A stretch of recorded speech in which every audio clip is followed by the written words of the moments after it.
उन्होंने कहा कि बहुत करोड़ों रुपया का लेन देन हुआ है, ट्रांजैक्शन हुआ है एमवीवी न्यास और हमारी वाइफ के बीच में। तो अकाउंट नंबर बता दीजिए, tell me the account number so that I can verify. हो सकता है my wife is doing it, I am not aware about it, let me find out. वो आप बता दीजिए। उन्होंने कहा कि इन्होंने बहुत सी संपत्तियां खरीदी हैं। तो संपत्ति कौन सी है? वो जमीन इन्होंने खरीदा है और चला रहे हैं कि जमीन घोटाला है, जमीन मेरा। एक कट्ठा भी पटना में मेरे नाम से जमीन होगा तो मैं प्रशांत किशोर जी का गुलामी करने को तैयार हूं।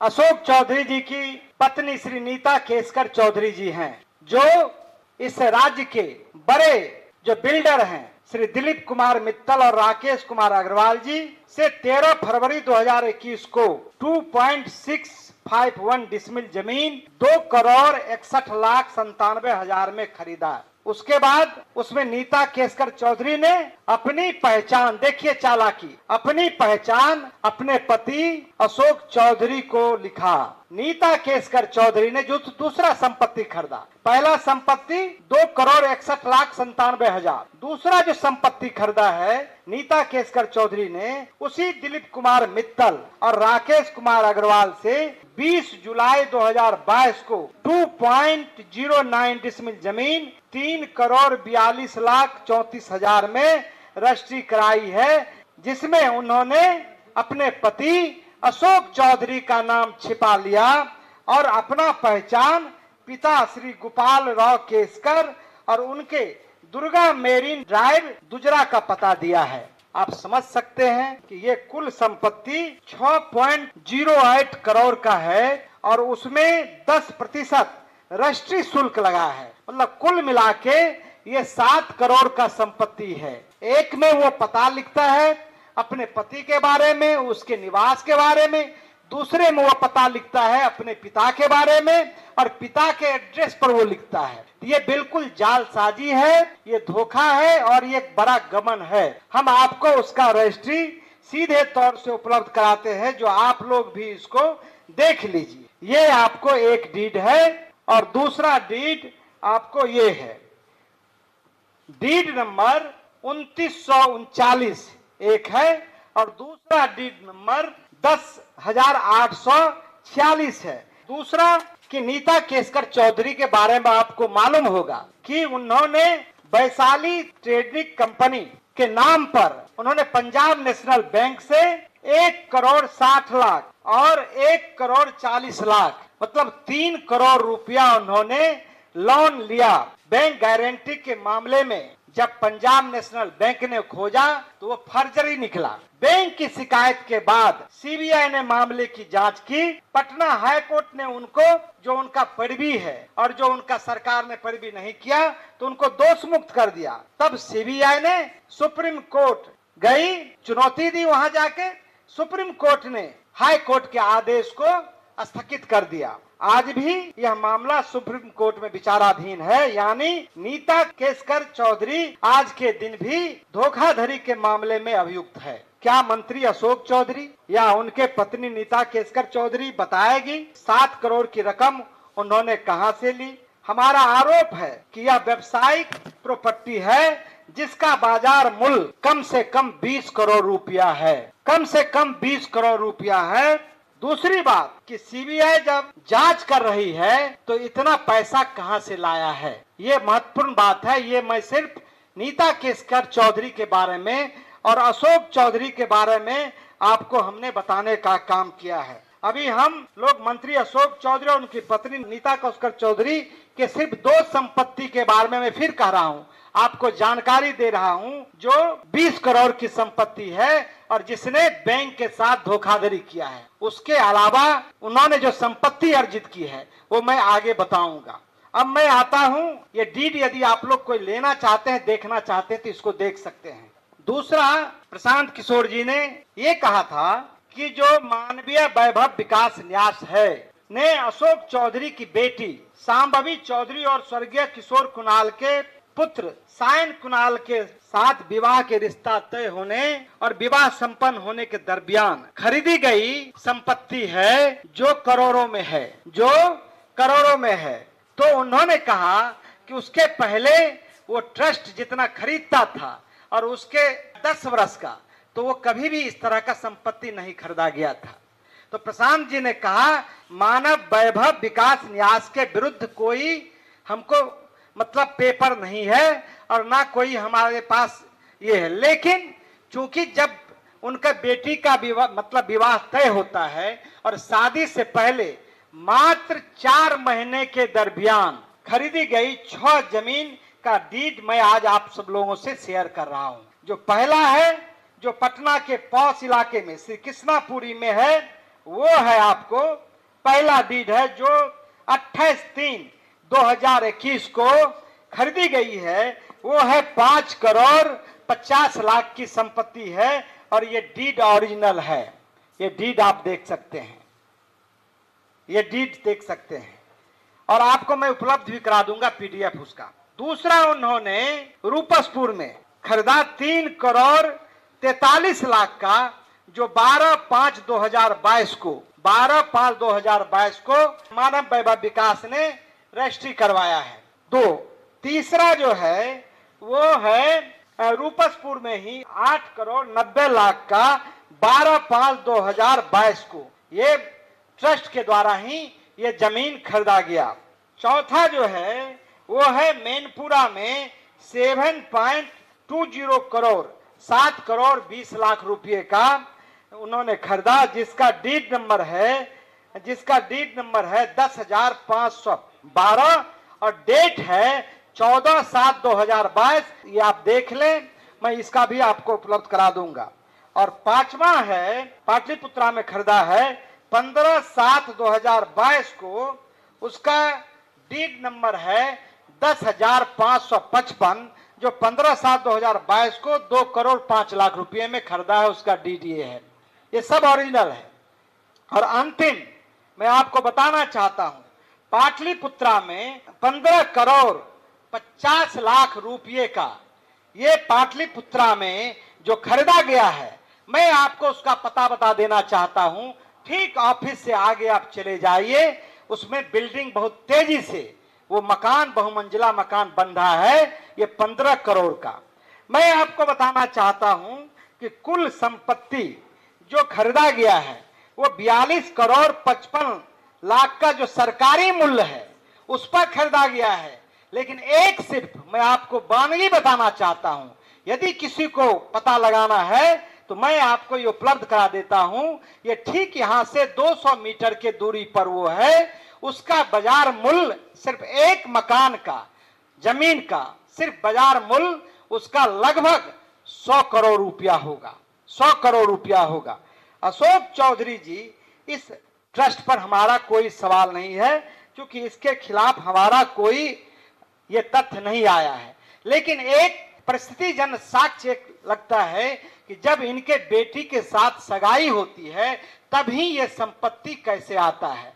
तो आपको मैंने ये पूरा प्रमाण के साथ आपको मैंने दिखाया है, ये आप देखें। और आप उनके परिवार से, खास करके प्रशांत जी ने कहा कि किशोर कुणाल की छवि एक ईमानदार और अच्छे लोगों की रही है, एक उनका जो चारित्रिक रहा है वो बिहार में अच्छे लोगों का रहा है। लेकिन पता नहीं किस दुश्मनी से, ये भगवान का संजोग मानिए कि अशोक चौधरी ने किस जन्म का बदला लेने के लिए एक तरह से उस ट्रस्ट को, जिसमें जियालाल आर्य जैसे लोग हैं, उनको बदनाम करने की साजिश है। एक बात मैं आपको और बताना चाहता हूं कि जो इस ट्रस्ट में सेक्रेटरी है वो बिहार के मुख्य सचिव की मां प्रोफेसर कविता श्रीवास्तव जी हैं, जो इसमें सेक्रेटरी हैं। मैं सिर्फ आपको जानकारी दे रहा हूं, उनको ये बात बताना चाहिए ट्रस्ट के लोगों को। और 15 साल का जो खरीद बिक्री का ट्रस्ट ने काम किया है उसको बताना चाहिए। एक मैं और आपसे कहना चाहता हूं कि जो ये कागजात है वो कागजात सिर्फ मैं आपको छो दिया हूं, इसके अलावा दर्जनों जो डीड है, जो खरीदा गया है, वो हमारे पास उपलब्ध है, जो समय आने पर मैं आपको उपलब्ध करा दूंगा। तीसरा जो आरोप है वो भी मैं आपको बताना चाहता हूं। जो प्रशांत किशोर जी ने जो एक आरोप लगाया था, तथ्यों के आधार पर आरोप लगाया था, प्रशांत किशोर जी ने यही उस दिन कहा था। उन्होंने कोई मानव वैभव पर आरोप नहीं लगाया था और उनके खिलाफ कोई हमारे पास साक्ष्य नहीं था, लेकिन उन्होंने जो आरोप लगाया था और जो सिद्ध है उसमें कहीं से दो राय नहीं है, वो है अशोक चौधरी की जो बेटी है श्री सांभवी चौधरी, जो समस्तीपुर से सांसद है।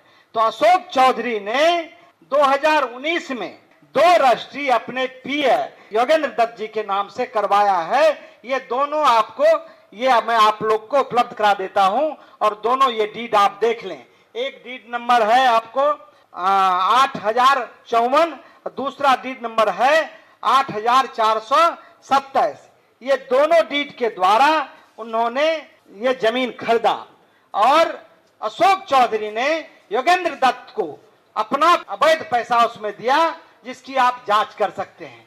लेकिन 1 साल 6 महीने के बाद श्री अशोक चौधरी जी ने अपने बेटी के नाम से वो दोनों जो रजिस्ट्री था, लगभग 74 डिसमिल, पटना का 23 कट्ठा बोला जाता है, वो बहुत मूल्यवान जमीन है, वो 34 लाख में वो खरीदते हैं। और अशोक चौधरी ने कहा कि हमको साक्ष्य नहीं मिला है, इस जमीन का साक्ष्य नहीं मिला है, तो आपके माध्यम से मैं उनको साक्ष्य उपलब्ध करवाना चाहता हूं। और बैंक अकाउंट, जो बैंक अकाउंट से उन्होंने 10 लाख रुपया दिनांक 20/3/2021 को ट्रांसफर किया है और 21/2/2021 को रजिस्ट्री हुआ है, उसमें 10 लाख रुपया योगेंद्र दत्त के खाते में सांभवी चौधरी भेजती है।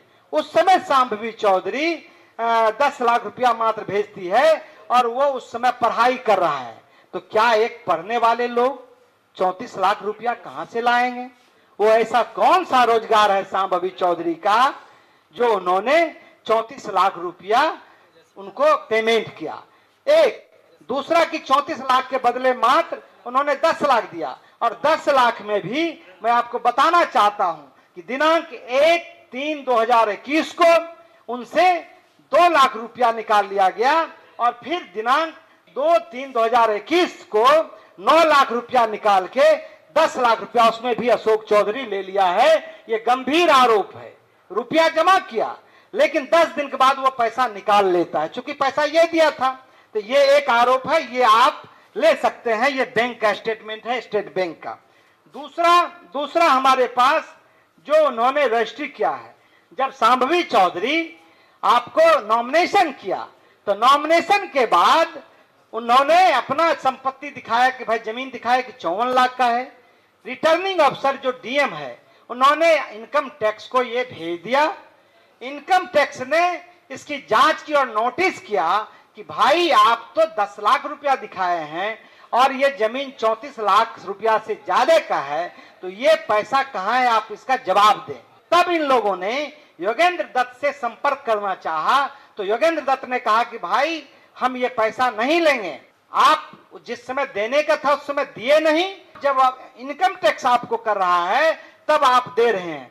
तब आपको अशोक चौधरी, चूंकि बैंक अकाउंट उसको मालूम था, तो दिनांक 27/4/2025 को अशोक चौधरी ने 25 लाख रुपया, मतलब सांभवी चौधरी ने 25 लाख रुपया योगेंद्र दत्त के खाते में जमा कर दिया है, जो पैसा आज भी है। प्रशांत किशोर जी सिर्फ इसी आरोप पर उन्होंने कहा कि इसके खिलाफ हमें पूर्णतः सबूत है, और ये सबूत चूंकि अशोक चौधरी ने कहा कि ना तो हमको डीड का पेपर है ना बैंक का है, तो आपके माध्यम से हम दोनों आपको उनको उपलब्ध कराना चाहते हैं। वो ले ले और ये बतावे वो कि किस तरह से वो भ्रष्टाचार में लिप्त हैं, किस तरह से वो अवैध संपत्ति खरीद रहे हैं। मैं आपको बताना चाहता हूं कि अशोक चौधरी के बारे में आप जानते हैं कि पिछले मार्च में 30,000 करोड़ का टेंडर हुआ और उसमें 2% पैसा लिया है, उसकी चर्चा हम बाद में करेंगे। लेकिन अशोक चौधरी ने जो साम्राज्य खड़ा किया है, वो दिल्ली में सफदरगंज में अपने मां के नाम से फ्लैट लिया है, जिसमें मनीष आनंद की कंपनी ने उन्हें बेचा है, प्रॉपर्टी खरीदी है। जो राकेश कुमार बंसल है और जो एक और हैं वो दोनों, आपको कुणाल साहब ने भी वही संपत्ति बेचा है और नीता चौधरी केसकर को भी वही संपत्ति बेचा है। आप समझिए, दोनों का संपत्ति वही बेचा है। उसके अलावा इनका महावीर इलेक्ट्रिक जो है उनमें बंसल जो कंपनी है उसमें, उसके अलावा डीपीएस वर्ल्ड स्कूल जो है उसमें सहित अनेकों संस्थान में इनका अवैध संपत्ति है, जिसका पेपर हमारे पास उपलब्ध होगा, समय पर मैं आपको उपलब्ध कराऊंगा। लेकिन अब अशोक चौधरी जो 100 करोड़ का मानहानि का मुकदमा प्रशांत किशोर जी पर किए हैं, तो उसका जवाब तो प्रशांत जी ने कहा कि हमारा वकील दे देगा। इसके पहले भी उन्होंने केस किया है, लेकिन अब उनको मैं सीधे कहना चाहता हूं कि आपने कहा था कि पेपर उपलब्ध नहीं है, तो पेपर आपको उपलब्ध हो गया है। इधर उधर की बात मत कीजिए, आप बताइए इतना प्रॉपर्टी आपने कहां से लाया है, ये आप बताइए। ये प्रॉपर्टी 200 करोड़ का प्रशांत किशोर जी ने कहा था, तो वो कम है, बल्कि ज्यादा पैसा है। इनका जो वेयर हाउस का है वो 100 एकड़ के जमीन में है। मैं आपको बताना चाहता हूं, इनका पार्टनरशिप विभिन्न लोगों के साथ है, तो उनको बताना चाहिए और उनको पब्लिक डोमेन में बताना चाहिए। दूसरी बात मैं आपको कहना चाहूंगा कि नीतीश कुमार जी से मेरा अपील है कि नीतीश कुमार जी के मंत्रिमंडल में जब भी किसी पर गंभीर आरोप लगा है, आप याद कीजिए जब हम भी एमएलए बने थे 2005 में 24 नवंबर को वो शपथ लिए थे और जीतन राम मांझी के खिलाफ आरोप लगाया था, तो उन्होंने तुरंत उनके खिलाफ विजिलेंस में आरोप था, तो उनसे तुरंत इस्तीफा लिया। सिर्फ उन्हीं से नहीं बल्कि 6 मंत्री से लिया। 7वां तेजस्वी यादव पर जब इसी जमीन खरीद में गंभीर आरोप लगे, तो उन्होंने कहा कि आप इसमें जवाब दीजिए, पब्लिक को जवाब दीजिए, और इसी आधार पर उन्होंने गठबंधन तोड़ लिया। तो हम नीतीश कुमार जी से मांग करना चाहते हैं इस प्रेस के माध्यम से कि अशोक चौधरी पर यह गंभीर आरोप है, इस आरोप पर क्या उनसे आप इस्तीफा लेना चाहते हैं? यदि ये इस्तीफा नहीं देता है तो इनको क्या बर्खास्त करना चाहते हैं?